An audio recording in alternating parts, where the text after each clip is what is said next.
Hey, we're back, and Stacey has some very informative information on how she decided to start making her own food and checking what had the gluten and how she can make the gluten-free food for her son. Stacey, how did that all start? What did you do? Well, it was really simple. I thought I could find a way to find foods, whether it was in the local grocery store, that would be gluten-free, healthy, and I was finding it harder and harder to do that. Wow. And then I realized, I started going through in my mind, okay, what doesn't have gluten? Potatoes are good, rice is good, homemade pasta is good, homemade bread is good. So then I started just doing it on my own. Every weekend, just get in the kitchen and bake homemade waffles, homemade bread, get everything together for the week so we'd have food to eat for the week. And then it was, all right, let's now do it in bulk. So now I'm always storing stuff in the freezer, pull it out when we need it, bake 2 and 3 loaves of bread. And it really tasted good. Even my daughter and I are eating it now, where it tastes just like regular bread, only it's softer. It's not as chewy, it's not as dense, and it just tastes fresher. And then my sister was like, can you bake me a loaf of bread? Sure, I'll bake you a loaf. And then, when he's enjoying it and I see my nephew enjoying it, it tastes better, and I know that it's good, and I have more energy. Thank God, because my son requires a lot of energy. So. Right, and it makes a difference in how they function on a day-to-day basis. Now let me ask you this. So he couldn't go to school and get hot lunches. So you had to physically make him stuff that he would enjoy during the day. Exactly. As well. Yes. My son, in his lunchbox, he has chocolate chip cookies that I make for him. Potato chips, I make them for him. You basically slice the potato, little salt, little pepper, stick in the oven, bake it for 20 minutes. He has his own potato chips. So everything my son has in his lunchbox, I have physically made for him, including his lunch. He goes to school with his little hot thermos with mashed potatoes, with grilled chicken, with baked chicken, anything that he wants to have in there, he goes to school with his own lunch. So you include him in like a menu setup. Yes. Okay, this week, what would you like to have Monday, Tuesday, Wednesday, Thursday, and Friday? And he gets to be a part of that. Absolutely. Including that, and he gets to even enjoy it even better. Absolutely. My son likes to have a feeling of independence, and he likes to be in control, because with having Asperger's and being on the spectrum, sometimes he loses control. He doesn't have that control, and I like him to feel like he does have control over a situation. He's not a victim. I'm not going to let this, bring him down. He's going to overcome, and he's going to be a functioning adult in society. He's going to give back to society. So the night before, I always say, what do you want for your lunch tomorrow? And I let him choose. What snacks do you want in your lunchbox tomorrow? So he's choosing what he wants. It's not me in control of his life. Wow. So you started baking things for your sister, for your nephew. Then, what happened, what started happening in that process? It was so funny, because as I started cooking for my son, I started realizing, wow, this is fun. I'm enjoying this. It's fun creating new things. It's fun trying out new recipes. It's fun seeing which ingredients go together and which really don't. And just on a whim, I started bringing some to my coworkers. Hey, try this. What do you think? And by the way, it's gluten-free. And I got a lot of, no, this can't be gluten. Yes, it is. So it's really just all about the experimentation, all about the fun of creating.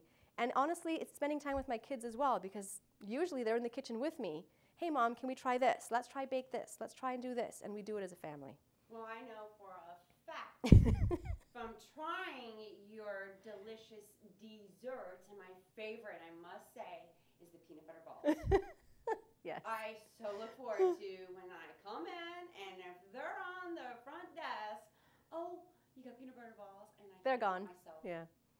They're delicious. So you started bringing them to work to share with your coworkers, and you were getting such a response. Did you find yourself in a opportunity and a position to where you were in demand to bake more? It's interesting, because as it was coming in, I kept getting you should really look into doing this. You should really start marketing yourself. You should really start catering events and doing different things. And I kept saying, no, not that good. It's not that good. And then slowly but surely, the little grain of an idea took hold, and I started to think about it more. Well, why can't I? Why couldn't I? Why couldn't I show the community at large that food doesn't have to taste like cardboard to be good for you? Food doesn't have to lose flavor and be healthy. So I started slowly getting my name out there and saying, if you have an event coming up, I'll be glad to cook for you. Hey, if you want a hot lunch, I'd be glad to make it for you. And I did a friend's wedding about a year ago and did her complete dessert, again, gluten-free, and no one knew it, and it went over really well. So I was slowly getting it out there. And then at the end of last year, I decided it was time to take the next step. Wow. So it was also, wouldn't you say, a transformation because of the problems that you're having with your son. It was really a blessing in disguise because you opened yourself because you were so determined on trying to do something for your son that can be somewhat normal, controlling his symptoms and whatnot, and it led to something that you didn't even possibly imagine. Yeah. And you had to change your mindset. Yeah. You had to start, well, why not? Right. You know, it's so funny. I know a lot of people may feel like me, where I was just sort of going through life. I was doing what I had to do, doing my job because I had to go, paying the bills because I had to pay them, just doing what I had to do. And then after my son was diagnosed and I had to travel this journey, which isn't always an easy one, I started to realize where my true passion really lay. You know, for 36 years, I didn't know what I enjoyed to do. I enjoyed a little bit of everything. So I didn't really have a direction of where I wanted to go. And then at the end of last year, I finally realized what it was. And it's doing the cooking, and it's being healthy, and it's reaching the community, and it's educating the community on, you know, what is gluten, why is it bad for you? Because you don't have to have autism for gluten to be bad for you. Our bodies are just not designed to digest it. And if you take in large quantities of it, it does have side effects. You can have fatigue, you can have joint pain, you can have headaches, you can have depression, mood changes. You can even have psoriasis can be a cause of it as well. Could it have also like high blood pressure, depression, diabetes, and all that stuff? Yes. So it's like this one little thing can affect all of that in a human body. Yeah, it's a ripple effect. One small change in our body system and our body's makeup and our chemical makeup causes a whole range of negative side effects. And once you start to correct that, then the good ripple effects start to come in as well. Wow. And that, I mean, I can imagine just with this one gluten, well, what about all the other stuff? It's like a combination of, you know, this, and this, and it magnifies and intensifies all the other health issues. Right.